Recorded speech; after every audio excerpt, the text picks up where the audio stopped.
성찬을 생각하면서 세 번째로 기억하고 싶은 것은 깨뜨림, 부서짐이라는 단어입니다. 여러분, 성찬에서 마주하게 되는 빵과 포도주를 생각해 보십시오. 어떠한 경우에도 이것은 그리스도의 십자가, 희생 혹은 대속적 죽음을 기억나게 해 줍니다. 빵을 부수는 것은 자신을 아낌없이 내어주셨던 그리스도의 몸을 의미하는 것입니다. 동일한 잔을 돌려 마시는 포도주는 그리스도의 보혈이 우리 모두를 하나로 연합시키고 연결시켜서 하나가 되게 해준다는 의미가 담겨져 있습니다. 코카콜라 창업주가 그랬다지요. 내 몸엔 코카콜라가 흐른다고 말이지요.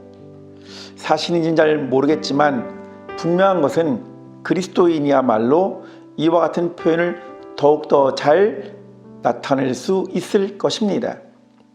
실상 우리의 모습은 아담의 모습을 지니고 있습니다. 우리 안에는 아담이 저질렀던 추하고 더러운 죄와 욕망과 불신과 그리고 파괴가 우리를 지배하고 있습니다.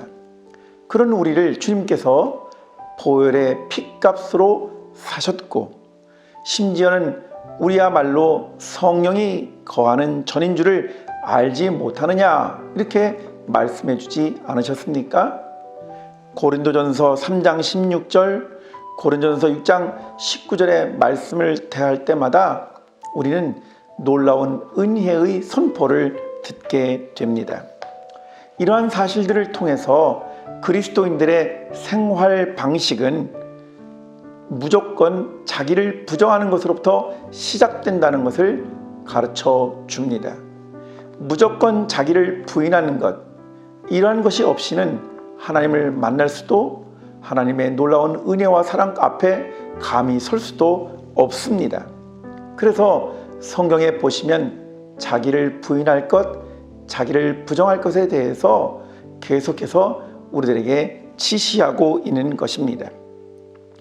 주님께서 친히 자기 자신을 제물로 드리신 것이라는 이와 같은 가르침을 통해서 마찬가지로 우리 모두가 다 제자의 길, 제자의 삶을 살아가기 위해서는 자기 자신을 부인하고 자기 자신을 내려놓는 것부터 시작하는 것이라고 하는 것을 잘 가르쳐 주었다는 것입니다. 그런데 이때 자기를 부인하다, 자기를 부정하다라는 말은 내 안에 계신 그리스도 때문이라고 하는 사실을 함께 연결시켜야만 합니다. 내 안에 계신 그리스도가 온전히 드러나도록 하기 위해서 나를 부정하는 것이고 자기를 부인하는 것입니다. 만일 그렇지 않은 경우 자기 부정과 자기 부인은 인간적인 자기를 드러내려고 하는 율법적인 유혹에 빠져버리고 말게 됩니다. 불교에서는 공이라는 개념을 통해서 자기 비움이라고 하는 것을 가르쳐 준 바가 있습니다.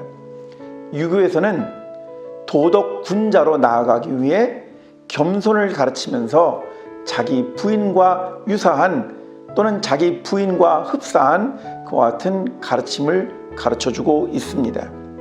그런데 기독교에서 말하는 자기 부정이란 결국 다른 사람들에게 인정을 받거나 또는 다른 사람들보다 더 높은 경지에 이르기 위한 단계로서 사용되는 것이 아니라 내 안에 계신 예수 그리스도, 나의 중심이 되시고 나의 주인 되신 예수 그리스도가 온전히 드러나도록 하기 위해서 나를 비우고 나를 부정한다는 사실을 우리에게 가르쳐 준다는 말입니다.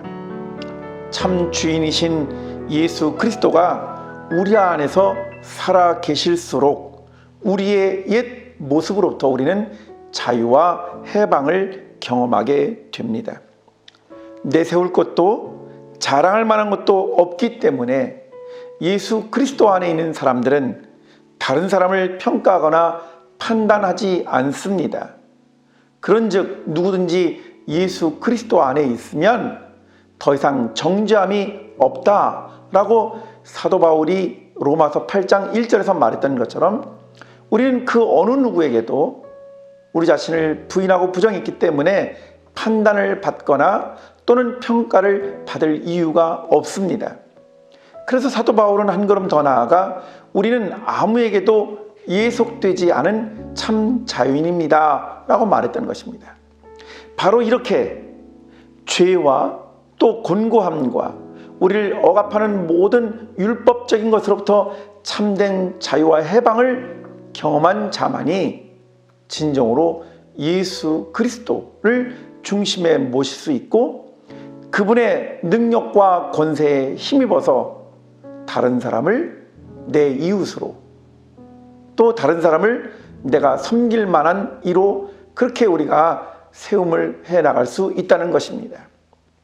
다른 사람을 사랑하고 다른 사람을 받아들이는 것은 내 힘으로 하는 것이 아니라 비로소 나를 부정하고 부인하고 주님이 내 안에 살아계셔서 일하시는 만큼 우리가 감당할 수 있는 몫이라는 것이지요.